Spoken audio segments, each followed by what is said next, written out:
za početak da vam poželim svima dobar dan, dobrodošli na festival ćiriličnih brendova, treći po redu.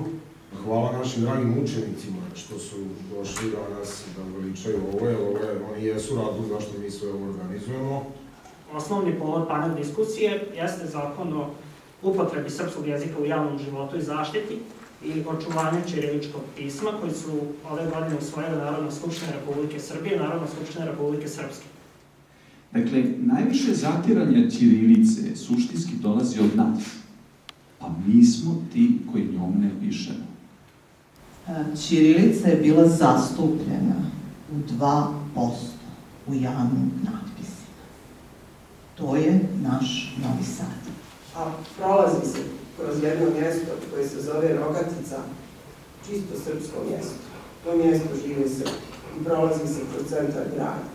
S lijeve i s desne strane nije bilo ni jednog ćiriličnog napisa.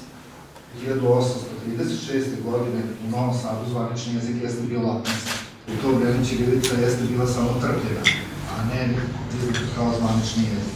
Zapravo, bez pisma nema ni civilizacije, nema kulture, nema komunikacije, nema ničega.